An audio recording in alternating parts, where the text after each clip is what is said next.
Bismillahirrahmanirrahim. Assalamualaikum warahmatullahi wabarakatuh. Waalaikumsalam warahmatullahi wabarakatuh. Alhamdulillahirabbil alamin wa bihi nasta'in ala umurid dunya waddin wassalatu wassalamu ala asrafil anbiya'i wal mursalin sayyidina wa maulana Muhammadin wa ala alihi wa ashabihi ajmain, amma ba'd. Alhamdulillah, bapak-bapak, ibu-ibu semua, pengurus DKM dan semuanya yang hadir, insyaallah. Apa kabar pagi hari ini? Alhamdulillah. Sehat ya. Ya, yang sedikit-sedikit nggak sehat, insyaallah jadi semakin sehat. Amin. Amin. Alhamdulillah. Pagi ini kita akan membahas apa, Pak? Sudah melihat playernya? Connecting with Allah. Connecting with Allah. Ya, masya Allah. Semoga bermanfaat, bisa kita amalkan ya. Jadi habis dari pertemuan pagi ini, nanti langsung semoga bisa diamalkan. Amin. Ya, agar ya dapat manfaatnya insya Allah. Bapak ibu, ibu-ibu ada ya? Ada, masya Allah. Biasanya di belakang ya, sekarang di samping. Alhamdulillah. Bapak ibu yang dirahmati Allah, Connecting with Allah ini judul dalam bahasa Inggris. Pernah saya coba lihat-lihat di internet ya, ada nggak yang membahas seperti ini? Ternyata ada, tapi dalam bahasa Inggris dan isinya tidak begitu pas ya dengan apa yang ingin saya sampaikan pagi ini. Jadi nggak apa-apa, nama sama ya, tetapi yang dimaksud berbeda ya. Secara umum mungkin sama ya, bahwa connecting with Allah itu apa Pak kira-kira kalau bahasa Indonesianya? Mengkoneksikan diri kita kepada Allah. Nah, yang berbeda apa? Cara memahami dan langkah-langkahnya. Dan kita diberikan kesempatan oleh Allah untuk mengambil banyak pelajaran dari Al-Quran dan dari hadis-hadis Nabi Muhammad SAW. Sehingga tiap orang memiliki sudut yang berbeda dalam memulainya. Dengan berbagai macam sudut itu sering kita mengalami banyak kendala ya, bagaimana untuk mengkoneksikan diri kita kepada Allah. Di dalam judul seperti itu ada juga yang hampir-hampir mirip Bapak Ibu yang dirahmati Allah, yaitu communicating with Allah. Jadi ada communicating with Allah, ada connecting with Allah. Ini tidak sama ya, tulisannya juga tidak sama, maknanya juga agak berbeda. Kalau communicating with Allah itu kalau kita terjemahkan berkomunikasi atau komunikasi seorang hamba dengan Allah. Bagaimana caranya?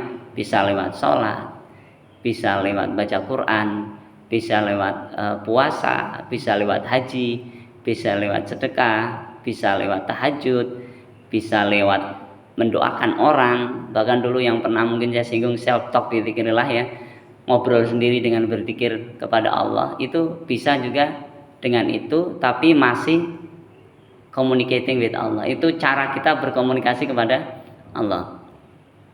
Berapa banyak orang-orang yang sudah melakukan hal itu, tapi akhir-akhir ini Allah tunjukkan ya, ternyata tidak berefek kepada konsistensi, keistiqomahan kita dalam, atau seorang hamba dalam menegakkan ajaran Allah dalam kehidupan dirinya.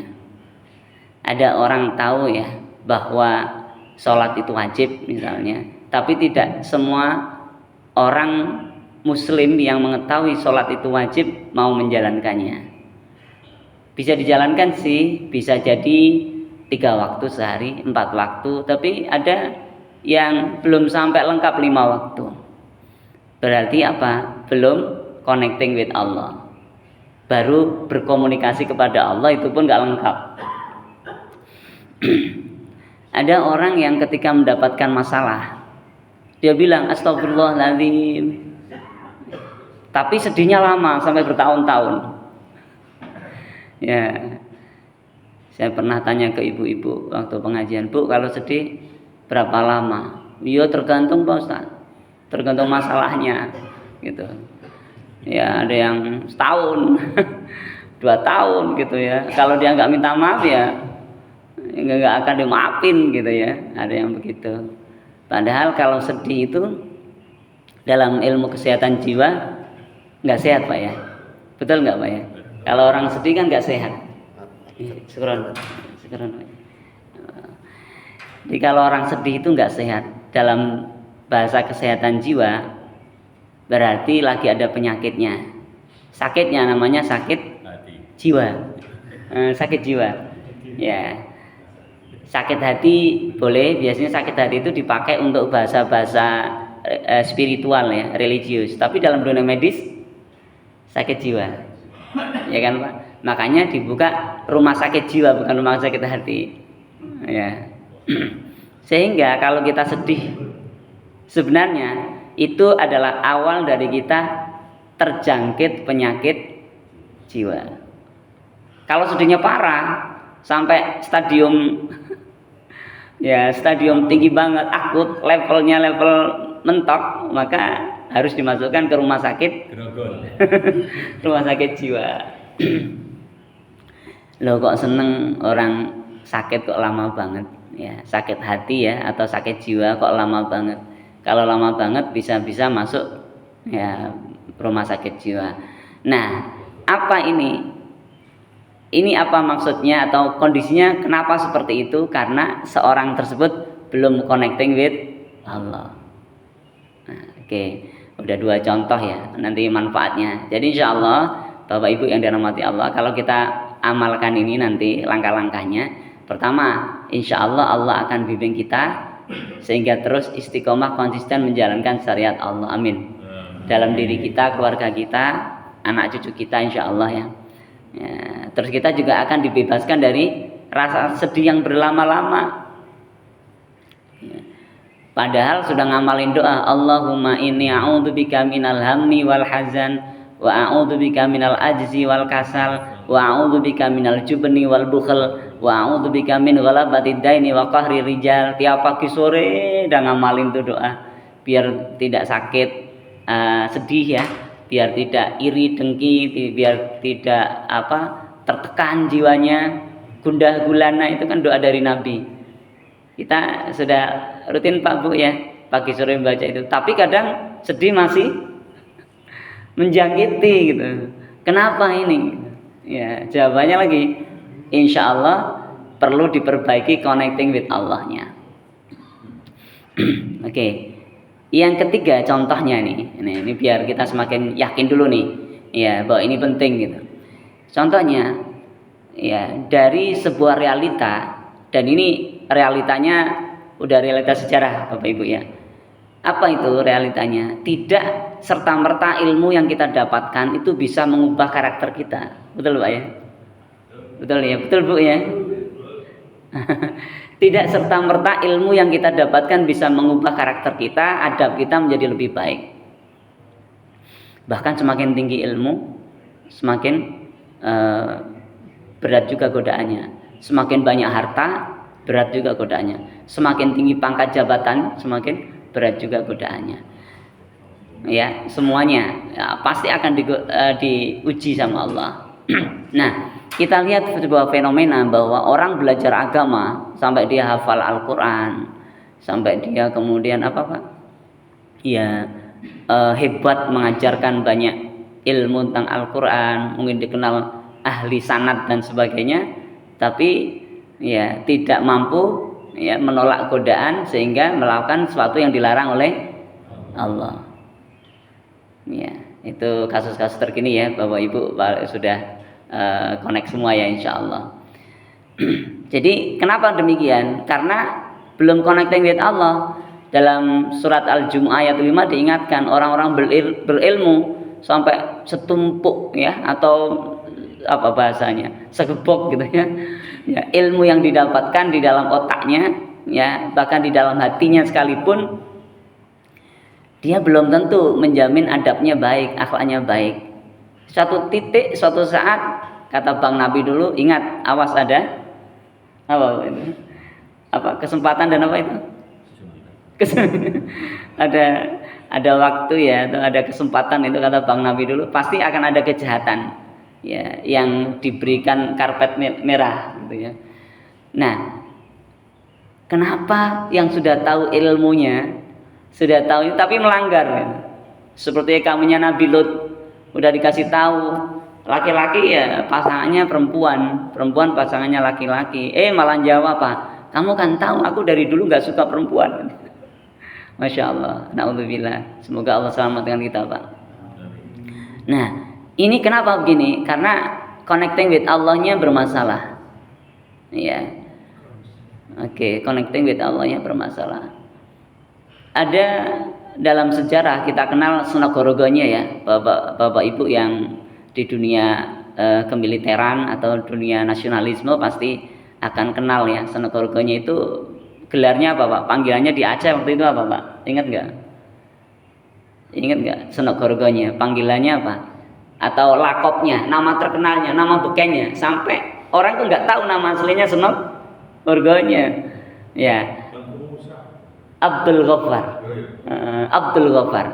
Ya, mungkin ada yang lain ya, tapi yang kita sempat lihat di sejarah Abdul Ghaffar. Loh, sampai begitu Pak. Namanya aslinya Sunagoroganya, tapi ya dikenalnya Abdul Ghaffar. Masya Allah.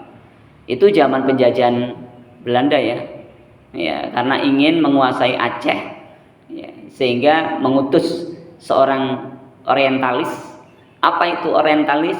Orang yang berfaham atau punya misi orientalisme, namanya orientalis. Apa itu orientalisme? Banyak belajar tentang Islam, menguasai syariat, hafal Al-Quran, hafal banyak hadis, hafal kitab-kitab, tapi bukan untuk taat, untuk tujuan dunia. Masya Allah. Itu Sunagoroganya. Ketahuannya dari mana? Gampang. Nanti pada suatu masa dia akan kebongkar. Ternyata dia balik ke Belanda, di sana namanya terang Sunagoroganya, buku-buku ditulis banyak tentang Aceh, tentang bagaimana harus strategi Belanda untuk menguasai Aceh, caranya seperti apa dan lain sebagainya. Ketahuan bahwa dia pura-pura mu'alaf, dia pura-pura berangkat haji, umroh, kemudian dia pura-pura bawa pakai jubah, ya. Dia bukan pura-pura, memang bisa menguasai bahasa Arab, ya, bahasa Inggris, bahasa Belanda, ya. Dan dia memang hafal Al-Quran 30 juz, Masya Allah. Coba, bukan pura-pura, dia hafal, ya. Dia memang dai, khotib Jumat, menjadi tokoh di Aceh, ya, sampai menjadi tokoh nasional kalau sekarang, ya. Sehingga orang Aceh percaya. Itu faktanya waktu itu begitu. Tapi ternyata pura-pura. Loh. Yang fakta menjadi pura-pura. Kenapa? Karena pura-pura itu urusan konsistensi. Ya, ternyata begitu kan. Maka sekarang juga gitu, yang kita khawatirkan, kita sekarang muslim, kita sekarang ngaji, kita sekarang sholat 5 waktu, kita sekarang mentaati Allah. Tapi naudzubillah, semoga tidak terjadi ketika nanti malaikat maut menjemput kita masuk dalam golongan pura-pura. Itu yang kita takutkan Bapak Ibu. Makanya kita perlu perdalam nih, perlu amalkan connecting with Allah. Ya. Ada orang juga ketika dapat masalah, ya, dia langsung cepet banget sumbunya, langsung temperamen, marah kalau dia punya kekuatan, biasanya kan gitu Pak ya. Kalau orang punya kekuatan, punya kekuasaan, ya, ada sesuatu yang tidak menyenangkan, marah. Tapi kalau orang dalam kelemahan, dalam keputusasaan, ada masalah, ya bisa jadi melakukan hal yang dilarang oleh Allah, bunuh diri, naudzubillah, atau menyakiti dirinya, atau apa. Dua-duanya ini sama, dua-duanya ini kondisi yang menunjukkan ada masalah dalam hal connecting with Allah-nya, ya, terkoneksi kepada Allah-nya bermasalah. Masya Allah. Allahumma shalli ala Muhammad. Ya, jadi itu Bapak Ibu ya. Jadi itu gambarannya kenapa hal ini menurut saya penting. Apakah ini istilah baru? Enggak juga, karena di dalam ajaran Islam sudah ada dengan istilah-istilah lain. Kenapa kemudian saya tuliskan connecting with Allah? Agar kekinian dan mudah difahami sebagai satu pemahaman yang komprehensif, tidak terpisah-pisah. Ya. Kenapa? Karena kalau kita belajar tadi connecting with Allah itu dekat dengan apa yang disebut ihsan. Ya. Apa itu Pak ihsan?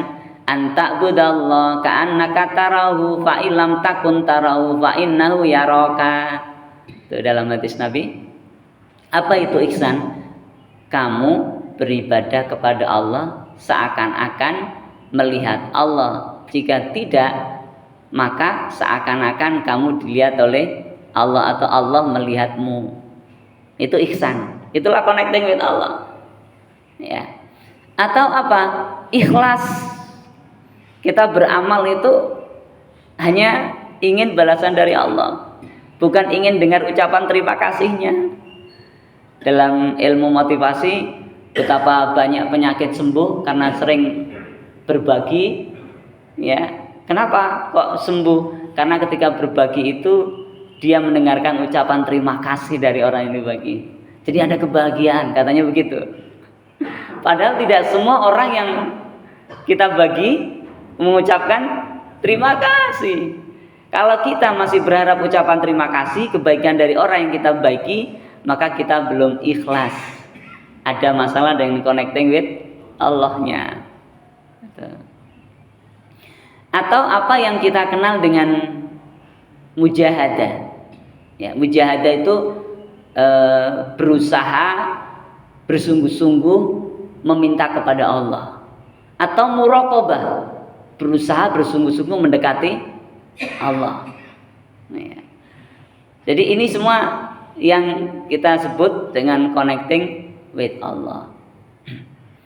Bapak Ibu yang dirahmati Allah, sehingga ibadah yang kita lakukan selama ini efeknya bukan sekedar ada di tempat-tempat di mana kita beribadah secara spiritual atau ritual. Kayak gini kan kita ibadah ritual ya, sholat, kemudian ngaji. Ini ibadah-ibadah ritual juga yang disyariatkan, bahwa menuntut ilmu itu perintah Allah ya. Dijelaskan oleh Rasulullah juga bahwa seorang muslim itu harus menuntut ilmu ya, belajar terus, tidak boleh berhenti, tidak boleh merasa cukup meskipun membaca banyak kitab gitu ya. Contoh misal pernah sebuah data menunjukkan ketika Buya Hamka, beliau salah satu ketua Muhammadiyah ya, dan beliau juga ketua MUI DKI ya waktu itu kalau tidak salah. Buya Hamka suatu saat bersama muridnya sholat, dan beliau di suatu masjid baca kunut sholat subuhnya. Ketika ditanya, Buya sekarang kok membaca kunut? Kan selama ini Buya tidak mengajarkan kunut. Jawaban beliau bukan kayak jawaban kita ya. Jawaban kita selama itu kan mungkin mendebatkan, ini dasarnya begini, dasarnya. Kalau beliau enggak, kata beliau apa? Sekarang sudah lebih dari 1000 kitab yang kubaca. Itu aja jawabannya. Sudah selesai gitu. Sekarang sudah lebih dari 1000 kitab yang aku baca. Masya Allah. Nah kita kalau 1000 nolnya banyak hilang. Gitu, nolnya banyak hilang gitu. Masya Allah. Jadi semakin banyak apa yang kita ketahui, idealnya semakin membuat akhlak, adab, karakter kita semakin baik. Kalau itu terjadi, berarti connecting with Allah-nya insya Allah bagus. Nah, bagaimana caranya? Ya, agar connecting with Allah ini benar-benar bisa kita amalkan. Oke, yang pertama Bapak Ibu ya, nanti bisa diingat-ingat. Kalau lupa nanti saya usahakan saya buatkan resume, saya kirimkan ke ya Pak Haji ya, pengurus ya, kemudian nanti biar dibagikan ya insya Allah. Yang pertama itu kita harus meluruskan niat dalam setiap amal perbuatan. Loh, Pak Ustadz itu kan udah dari dulu, iya, tapi kadang kita lupa. Ya, ini ajaran Nabi tapi kita kadang lupa. Bagaimana cara meluruskan niatnya? Bukan hanya lisan. Ya, aku lurus niatnya, enggak. Ada syariatnya. Apa syariatnya? Kata Nabi, kullu amrin dzibalin lam yubda bi bismillahirrahmanirrahim fahuwa aqta. Setiap segala sesuatu yang dikerjakan seorang bila tidak diawali dengan bismillahirrahmanirrahim fahuwa aqta, maka dia terputus berkahnya. Kata alim ulama, aqta itu terputus, maksudnya terputus berkahnya. Tapi dalam hal kita pagi ini, kajian kita ini, terputus koneksinya. Jadi segala sesuatu mulai dengan bismillah dari awal kita. Ya. Bahkan ada yang lebih dulu dari bismillah, Bapak. Alhamdulillahilladzi ahyana ba'dama amatana wa ilaihin nusyur. Itu yang pertama mulai bangun tidur ya. Gitu. Nah, setelah itu setiap mau mengamali sesuatu bismillah, bismillah, bismillah. Minimal bismillah, lebih lengkap bismillahirrahmanirrahim. Masya Allah. Agar apa? Agar terkoneksi terus dengan Allah. Nah ini, jadi amalannya gampang Pak. Nanti semoga ada dialog ya kalau ada waktunya. Jadi bismillah. Lihat kan kakek nenek kita dulu, bapak ibu sekarang yang menjadi kakek menjadi nenek, dulu kan juga punya kakek dan nenek. Nah kalau mau naik angkot misalkan, ya kalau kita sering ada ibu-ibu yang sepuh itu kalau bismillah gitu kan, karena berat ya. Mau naik ke angkotnya berat gitu, atau mau naik mobilnya sendiri naiknya kan agak tinggi ya, berat, bismillah. Ah itu kalau orang Jawa dulu karena belum banyak yang mengajari tajwid, tahsin, semelah. Nak jolali yo. Ya, nek kate lapo-lapo semelah loh. Padahal ya maksudnya jangan lupa kalau mau apa-apa baca bismillahirrahmanirrahim. Itu ternyata dahsyat. Itu connecting with Allah dari situ. Kata Nabi tadi, kalau tidak dimulai dengan bismillahirrahmanirrahim, akta, terputus. Apa terputusnya? Berkahnya terputus. Apalagi yang penting connectingnya terputus, nggak nyambung lagi. Dulu kan ada HP Pak ya, yang terkenal dengan semboyannya connecting people loh, yang sekarang udah nggak ada lagi. Yang sekarang HP-nya macam-macam mereknya ya, connecting people-nya atau Nokia-nya udah nggak ada ya gitu. Nah ini connecting with Allah. Bagaimana hidup kita itu selalu terkoneksi dengan Allah. Bagaimana tadi caranya? Pertama, meluruskannya dengan mengawali setiap amal perbuatan kita dengan kalimat bismillahirrahmanirrahim. Oke. Yang kedua, nah, ini cepet nih Pak insyaallah. Yang kedua, yang sering juga kadang saya singgung ketika khutbah Jumat ya, adalah mengkoneksikan atau menghubungkan semua apa yang kita indra kepada Allah Pak. Ya, indra itu kan ada, dulu kita kenal panca indra, tambah lagi yang keenam, indra keenam. Mungkin lagi indra macam-macam ya. Apa saja yang kita indra, yang kita lihat, kita dengar, ya kita rasakan lewat kulit kita, lewat lidah kita, lewat penciuman kita, lewat perasaan kita, di hati kita, di pikiran kita, itu coba hubungkan selalu kepada Allah. Cara menghubungkannya bagaimana? Bisa dengan kalimat-kalimat thayyibah. Ya, subhanallah, alhamdulillah, atau zikir ya, zikrullah. Di mana? Bukan di lisan, tapi di mana? Di hati. Apa di lisan nggak boleh? Boleh-boleh aja. Boleh ya, tapi kadang kita itu lisan kita ngomong apa, hati kita ngomong apa gitu. Jadi perlu dari hati. Kata Ibnu Qayyim al-Jauziyah, inna aslad doa ya minal qalb. Aslinya doa itu dari hati gitu. Jadi hati kita selalu, mungkin kita sedang melihat seorang, hati kita connect ke Allah. Ya Allah, sehatkan beliau ya Allah. Jadi cara menghubungkannya gampang dengan doa. Ya, itu paling mudah dengan doa. Jadi cara menghubungkannya dengan doa. Setiap lihat sesuatu doakan. Dan hati kita itu kayak berlapis, Pak. Bapak-bapak kan merasakan nih. Bapak Ibu semua merasakan. Hari ini kita, pagi ini, saat ini kita di sini, tapi hati kita kan bisa ngobrol macam-macam. Bisa ngajarin apa sih connecting with Allah, aneh-aneh aja. Jangan-jangan bid'ah ini. Misal nih dalam hati. Ya, ini apa sih kan ya, biasa aja. Nah, macam-macam itu obrolan dalam hati itu. Nah, obrolan-obrolan itu harus dijadikan sebuah kemaslahatan. Kenapa? Karena kata Nabi, khairun nasi anfa'uhum linnas. Sebaik-baik manusia adalah yang bermanfaat bagi manusia yang lain. Bagaimana caranya kita memberikan manfaat? Harta enggak punya, kenal juga enggak, ketemu juga sekilas di jalan, ya. Atau enggak ketemu tapi kepikiran teman lama, teman SD misalkan, dulu SR gitu ya. Teman waktu di pesantren, teman waktu di barak ya, teman waktu militer dulu ya, teman waktu perang dan lain sebagainya. Itu jadi apa? Jadi doa, ya Allah sehatkan dia ya Allah.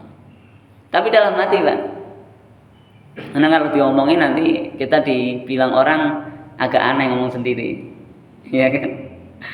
Jadi ngapain ngomongin doa macam-macam? Padahal karena hatinya bergejolak, kan hatinya ngomong macam-macam.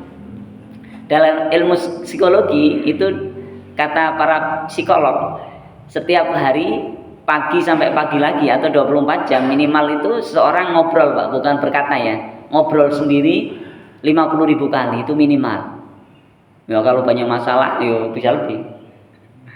Jadi bangun tidur langsung ingat masalah, bangun tidur langsung apa, ngobrol hatinya itu bergejolak.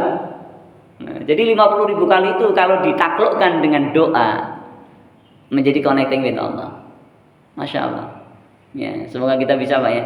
Jadi lihat sesuatu, misalkan lihat bapak-bapak sepuh, ya Allah sehatkan ya Allah, panjangkan usianya, akhirkan husnul khotimah, gitu. Jadi dia nggak tahu kita sebenarnya sedang mendoakan dia, dan kita juga tidak perlu memberitahu bahwa kita sedang mendoakan beliau.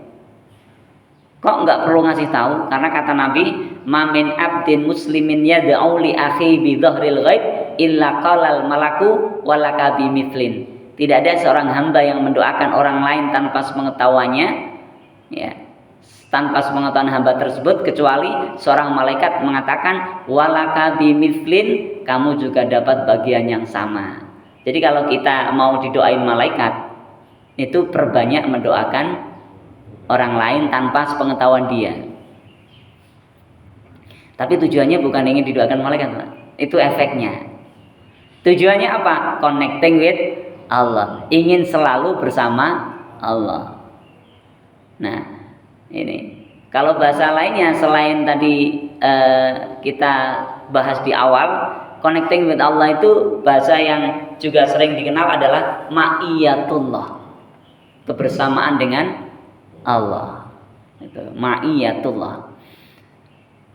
Jadi yang kedua, menghubungkan segala sesuatu yang kita indra, lewat mata, lewat telinga, lewat kulit, lewat lidah, lewat penciuman, lewat hati, lewat pikiran, lewat perasaan, dihubungkan kepada Allah. Cara terbaik menghubungkannya agar menjadi khairun nasi anfa'um linnas, sebaik-baik manusia adalah yang bermanfaat bagi manusia yang lain, itu adalah dengan mendoakannya, doa-doa kebaikan. Karena kalau keburukan bukan doa, itu umpatan. Ya, kecuali kunut nazilah, itu perkecualian. Ya, begitu. Itu yang kedua, Pak. Jadi yang pertama tadi apa? Meluruskan niat dengan menjalankan atau membaca Bismillahirrahmanirrahim dari untuk setiap perbuatan. Ini di lisan ini kalau Bismillah. Ya, tidak boleh dalam hati karena ada syariatnya. Bismillahirrahmanirrahim. Bismillah, bismillah, bismillah. Ya, kalau misalkan kanan kiri kita non muslim, kita sungkan ya pelan-pelan lah, bismillah. Itu. Misalnya. Yang kedua, mengkoneksikan segala apa yang kita indra kepada Allah, dan ini langsung di hati. Ya. Kebalikannya kalau tadi dengan lisan, kalau ini dengan hati. Oke. Nah, dan ini Masya Allah di sini nanti ada sebuah pembahasan misalnya bagaimana mengaktifkan hati. Bagaimana caranya? Tadi mengkoneksikan itu mengaktifkan hati. Hati kita jadi aktif, aktifnya aktif positif, bukan aktif negatif. Bagaimana kalau aktif negatif? Aktif negatif itu hati kita ngobrolin segala sesuatu yang arahnya melanggar aturan Allah, arah-arahnya. Ya.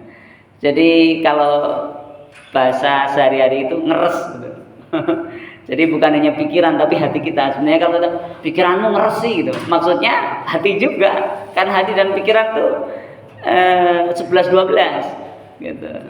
Ya, tempatnya sama dalam ilmu psikolog atau ilmu jiwa, ya ilmu tasawuf, ya jadi satu. Ya, tentu ada coupling-couplingnya ya. Tapi dalam ilmu medis seringkali dianggap pikiran itu di otak, kan gitu. Ya, ini memang keterbatasan manusia untuk memastikan mana, gitu ya. Oke, Bapak Ibu yang dirahmati Allah. Yang kedua itu. Nah, nanti akan mengalami kendala. Ketika sampai pada yang kedua ini akan mengalami kendala. Kadang lupa, kadang sulit mengkoneksikan, kadang sulit memaafkan, kadang kok begini sih. Dan yang contoh mengalami kendala salah satunya siapa? Abu Bakar As-Siddiq. Contohnya dulu. Kenapa? Karena pada peristiwa hadisul ifki, berita bohong atau fitnah, hoax kalau zaman dulu namanya hadisul ifki, kalau sekarang namanya hoax, ya beda nama, isinya sama. Aisyah istri Nabi difitnah selingkuh dan itu digoreng oleh orang-orang Yahudi, seneng banget digoreng. Nah, yang salah satu termakan gorengannya itu adalah Mistah, salah satu kerabatnya Abu Bakar, ya, ada yang bilang sepupunya Abu Bakar. Mistah ini ikut-ikutan goreng. Ya, mungkin ya entah kenapa begitu ya ikut-ikutan. Akhirnya Abu Bakar nih sedih. Kok begitu banget sih sepupuku ikut-ikutan memfitnah ya anakku, anak sepupunya gitu lah gitu bahasanya. Kalau keponakan sepupu lah kalau bahasa kita ya. Ya. Ikut-ikutan memfitnah. Kenapa kalau Abu Bakar sedih, tersinggung, marah? Karena Mistah ini orang nggak punya, Pak. Tapi selalu dibantu oleh Abu Bakar. Sampai Abu Bakar itu bertekad dalam hatinya, kalau begini caranya, biar tahu pelajaran tuh, nggak usah dibantu lagi. Itu kan kita biasanya, Pak. Gitu kan gitu, Pak. Udah ditolong begini-begini, ternyata bahasanya ditolong nggak tahu diuntung gitu kan. Ya, sampai manusiawinya Abu Bakar ngomong tuh, ya kalau gitu aku nggak akan membantu lagi dia. Masa sudah dibantu hidupnya selama ini, kalau nggak dapat bahan makanan pokok dari kita dia nggak makan misalnya gitu. Kok tega-teganya ikut-ikutan menjadi sumber hoax, ikuti orang-orang Yahudi yang memfitnah atau orang-orang munafik kalau waktu itu di Madinah. Maka ditegur sama Allah. Ya. Abu Bakar ditegur lewat ayat Allah. Ya. Apakah kamu berniat atau kamu memberhentikan bantuan kamu kepada orang? Ya. Gara-gara kamu tidak mendapatkan perlakuan yang baik dari dia. Apakah kamu ingin kalau Allah itu mengampuni dosa-dosamu, memaafkanmu? Gitu ya, kurang lebihnya nanti bisa dicek di internet ya. Sekarang gampang sekali Pak itu. Tinggal klik-klik udah muncul tuh referensinya. Nah, jadi ditegur sama Allah. Kamu itu kalau membantu orang, niatkan karena Allah akan mengampunimu. Jadi yang lebih besar dari segala macam hal amaliyah atau karunia Allah itu adalah pengampunan Allah. Sehingga ada riwayat-riwayat istighfar itu Masya Allah, istighfar itu luar biasa dahsyat. Ya, ada yang ngamalin ketika tahajud, sebelum sholat subuh misalnya. Karena memang ampunan Allah itu karunia yang besar. Jadi jangan kamu berhenti membantu gara-gara yang kamu bantu tidak mengenakkan dirimu. Karena kenapa nggak berhenti? Karena memang dia butuh. Ya, kecuali kalau dia udah nggak butuh, udah kaya, udah ya nggak dibantu lagi kan gitu. Tapi karena dia butuh, ya. Tapi kan dia dibutuh nggak ngerti, itu urusan dia sama Allah. Urusanmu adalah bagaimana mendapatkan ampunan dari Allah. Caranya dengan begitu. Terus istiqomah, konsisten. Itu Masya Allah. Itu Pak ya. Jadi itu. Karena apa? Semua apa yang kita cintai bisa jadi ditolak. Kebaikan-kebaikan yang kita berikan bisa jadi tidak dibalas dengan ucapan terima kasih, nggak masalah. Makanya Bapak Ibu, kalau suatu saat kemudian membantu orang, kok tidak ada ucapan terima kasih, kira-kira gimana Bapak Ibu? Kita kecewa atau tidak? Kecewa. Nah kalau kecewa belum connecting Pak. Ya, jangan kecewa. Ya. Langsung gimana? Ya Allah, aku jadi ingat Abu Bakar, gitu. Ya Allah, jadikan amalan ini seperti amalannya Abu Bakar. Ngobrol dalam hati. Self talk. Ya, ngobrol dalam hati. Ya. Tapi dengan doa, ya Allah, jangan ganggu keikhlasanku gara-gara tidak mendengar ucapan kalimat terima kasih dari mulutnya. Kalau sehari ketemu 5 kali, Pak, orang yang jengkel itu gimana? Berarti 5 kali pahalanya, tambah banyak. Masya Allah, tambah berat. Timbangannya tambah berat. Semakin ujian kejengkelan kita ada dan kita mampu mengatasinya menjadi doa, Masya Allah semakin berat timbangannya. Pengalaman Pak. Masya Allah, Masya Allah. Jadi nggak usah khawatir. Kadang-kadang Pak Ustadz itu kan teorinya gampang diucap, prakteknya susah. Karena susahnya itu punya natijah, punya buah, punya nilai. Loh kok aneh? Pengen selesai S1, S2, S3 tanpa ujian, beli ijazah. Kok malah ngomong ijazah? Ya nggak bisa, gitu. Tersinggung ya maaf, gitu. Jadi semakin berat, berarti semakin banyak pahalanya. Kalau ikhlas karena Allah. Kalau kondisi connecting with Allah-nya bagus. Nah, itu tadi tantangannya. Pasti akan berat, Pak. Apalagi ibu-ibu. Iya, Bu ya. Pasti berat. Gitu. Ngomentari misalkan baru datang aja kadang dia komentari. Ya. Tapi nggak langsung dengar komentarnya dari orang lain, dari bestinya misalkan. Lo tadi diomongin lo waktu ngaji, waktu majelis taklim kita pagi tadi, kenapa? Masa kerudungnya nggak matching sama bawahnya? Misalnya itu. Hah, tega banget dia ngomongin begitu. Iya, aku dengar sendiri. Loh, Masya Allah. Ya, padahal apa? Ya, harusnya yang mendengar itu jangan terpancing. Ya nggak apa-apa, berarti dia sayang sama saya. Dia memperhatikan saya. Begitu. Harusnya ambil isi positifnya. Orang yang mampu mengambil isi positifnya itu berarti sedang connecting with Allah. Masya Allah. Nah, bagaimana nih agar kita menutup celah-celah kita terpreset, Pak? Kan seringkali terpreset, apalagi dalam rumah tangga, Bapak Ibu. Ya, nanti baru nyampe rumah udah ketemu istri, misalkan bapak-bapaknya ketemu istri udah manyun lama banget ngaji. Siapa sih yang isi tadi? Lama banget ngapain ngaji terus. Nah, misalnya itu jangan langsung muntap connecting with Allah. Ini mah gitu.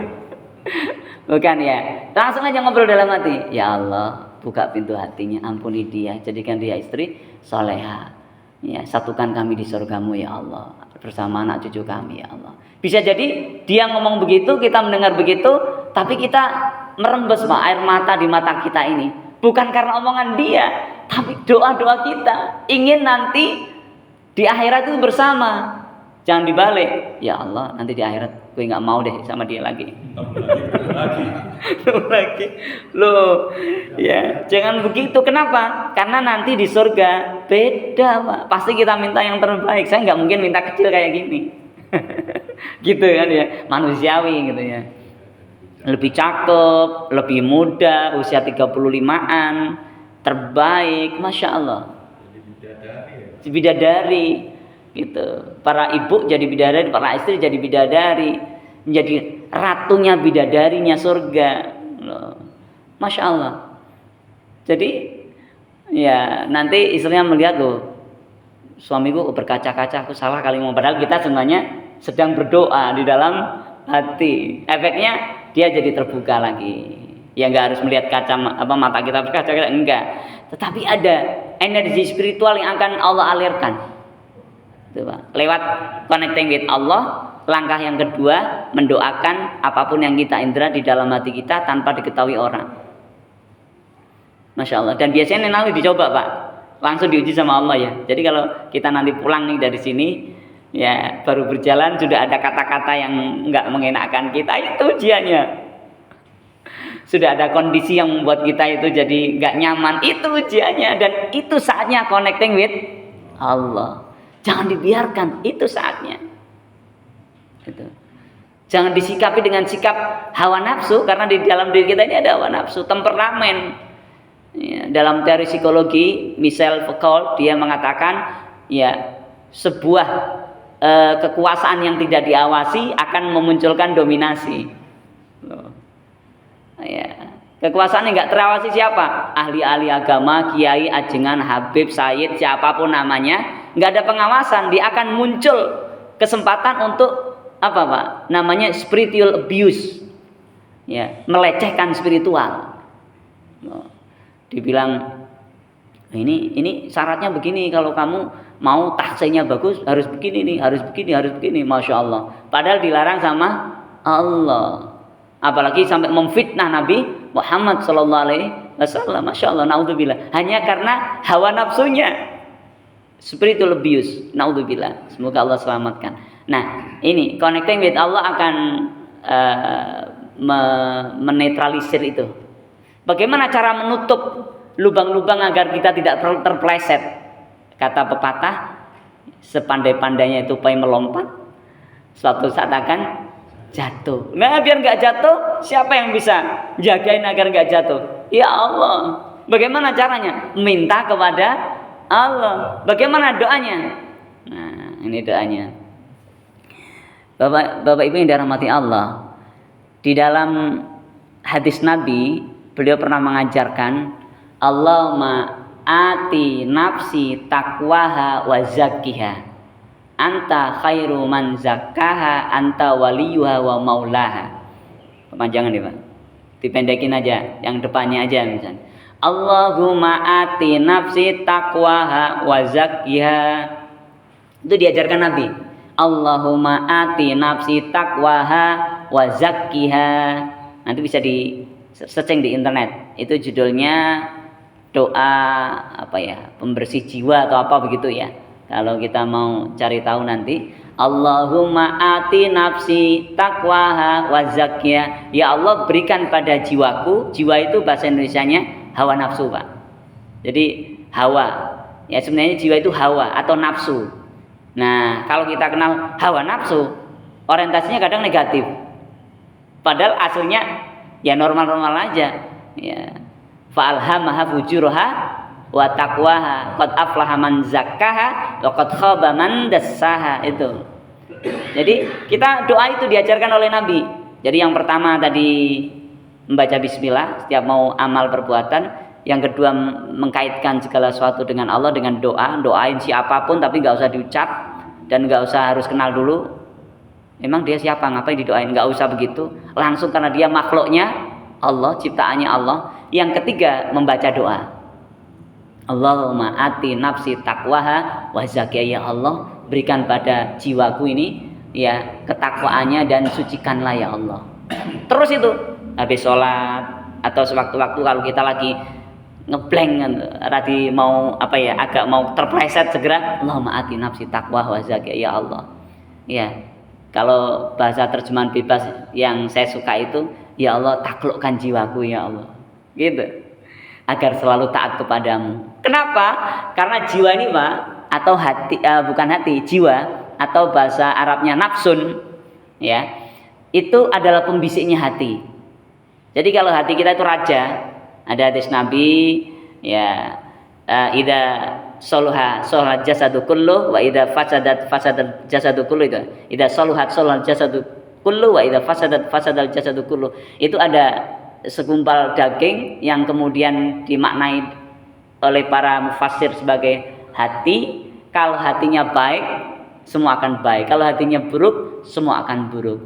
Ternyata karena dia raja, kata Imam Al-Ghazali, hati itu raja yang memutuskan. Kalau di negeri kita ya presiden yang mengetuk, ya menentukan ini diperintahkan. Nah, ini tergantung siapa ini. Salah satunya dipengaruhi oleh siapa? Nafsunya atau jiwanya. Ya, kalau bahasa kita paling mudahnya pembisiknya. Siapa pembisik hati itu? Ini lagi adem-adem panas viral. Siapa pembisik Pak Presiden? Gitu maksudnya. Gitu ya. Ya, apakah dia seorang titik-titik atau apa? Wallahu a'lam bishawab. Jadi pembisiknya nih sangat, Masya Allah, sangat berpengaruh. Siapa pembisik di dalam hati kita? Jiwa, nafsun. Makanya disebutkan oleh Nabi, diajarkan dengan doa, Allahumma ati nafsi taqwa, ya Allah, taklukkan hatiku ini ya Allah, dan sucikan ya Allah. Gitu. Ya, nanti terjemahnya nggak ada yang nulis taklukkan, Mbak. Nanti mana kata Ustaz taklukkan? Takwa gitu. Ya Allah, jadikan jiwaku ini atau nafsuku ini ya taat kepadamu dan sucikan ya Allah. Itu terjemahan teksnya ya. Kalau terjemahan maknawinya, ya Allah, taklukkan jiwaku ini ya Allah, ya, agar selalu taat kepadamu dan sucikan selalu ya Allah. Itu Pak, itu doanya. Ya, tentu nanti mau doa lagi enggak ya? Ini ada 3 langkah. 1, bismillahirrahmanirrahim kan sudah hafal. Yang kedua, mengkoneksikan, tinggal selalu dilatih terus. Yang ketiga, doa ini, Allahumma ati nafsi taqwa wa zakiyah. Ya. Oke. Kalau mau satu lagi, yang keempat langkahnya membaca doa lagi Pak. Doanya 2 nih ya. Allahumma ati nafsi taqwa wa zakiyah, kemudian Rabbi habli hukmau wa alhiqni bisalihin. Yang ketiga tadi doa dari hadis. Yang keempat ini doa dari Quran. Doanya Nabi Ibrahim alaihissalam dalam surat Asy-Syu'ara ayat 83. Rabbi habli hukmau wa alhiqni bisalihin. Ya Allah, berikanlah aku ilmu hikmah dan masukkanlah ke dalam golongan orang yang salih. Ilmu hikmah itu apa? Kata Ibnu Qayyim al-Jauziyah, ya, jiwa yang tidak ditaklukkan atau jiwa yang melenceng, berbuat maksiat, maka ilmu itu akan hilang Pak, nggak ada pengaruhnya, kata Ibnu Qayyim. Bagaimana cara mempertahankan ilmu itu berpengaruh pada karakter, pada adab?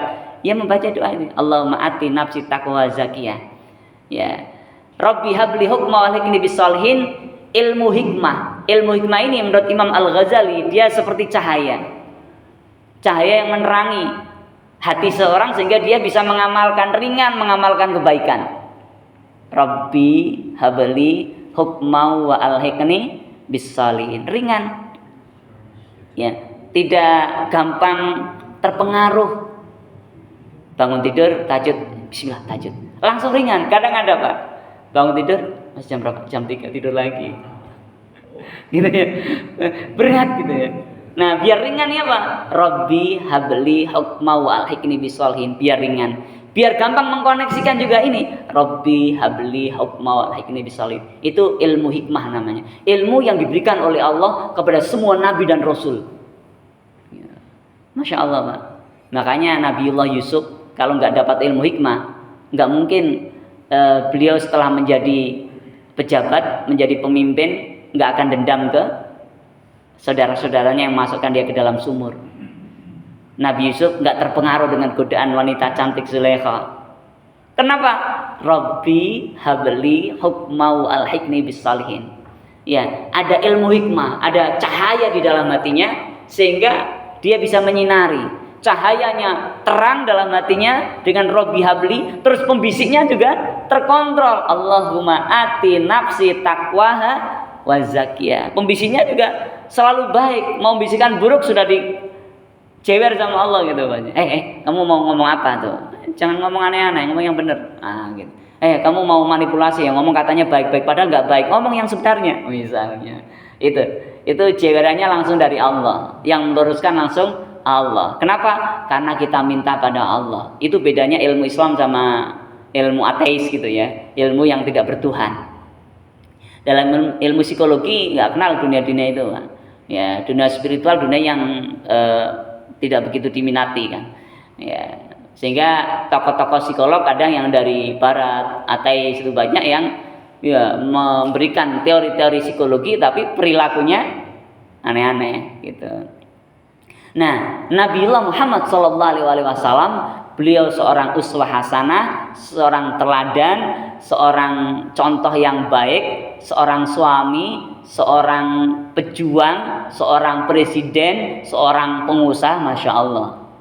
Dan beliau mencontohkan yang tadi, semuanya berdasarkan literatur Pak. Jadi ini saya bukan mengada-ngada, hanya memformat saja, ya menyampaikan yang mungkin belum tersampaikan, belum terformulasikan dengan baik, maka saya sampaikan dengan langkah 4 ini. Yang pertama membaca Bismillahirrahmanirrahim sebelum melakukan segala sesuatu. Yang kedua menghubungkan segala sesuatu yang kita indra dengan doa. Kalau dia manusia kita doakan biar baik, biar husnul khotimah, ya, biar bisa berkumpul di surga. Kita bisa doain Pak, ada, mohon maaf kalau ada orang cantik, misal hawa nafsu kita kan, waduh cantik banget ini, ya, tapi nggak pakai hijab, nah, kita bisa doakan, tapi jangan dipandang terus Pak, nggak boleh. Ya, didoakan ya Allah, ya, jadikan dia soleha, ya, jadikan dia soleh, akhirkan husnul khotimah, ya. Kalau bisa pertemukan kami dengan dia di surga. Misalnya, boleh-boleh aja, bebas. Tapi doa kebaikan. Ya, tapi cukup sekali melihat, jangan lihat lagi. Itu contoh. Ya, itu prakteknya begitu. Ya. Nah, begini lah.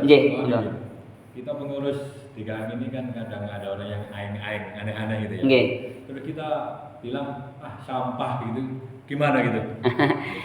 Berarti yang mendengar mau dapat pahala yang banyak, ya. Yang melakukan itu juga sedang terpeleset.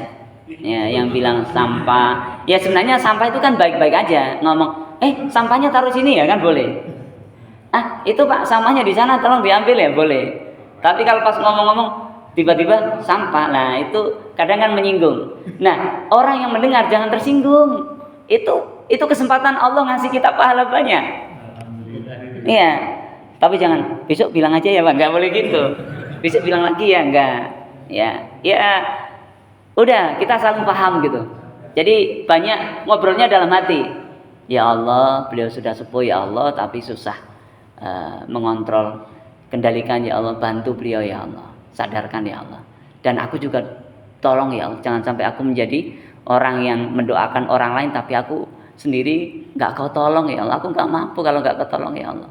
Itu ngobrol Pak, ngobrolnya sama Allah. Itu baru talking gitu, self talk gitu. Nanti kalau udah kita adem, nah itu berarti kita dalam connecting with Allah. Jadi kalau ada suara macam-macam nggak akan memerahkan telinga lah bahasanya. Nggak akan membuat hati kita itu terpancing emosi, tersulut, nggak akan. Ya, karena kita terkoneksi dengan Allah.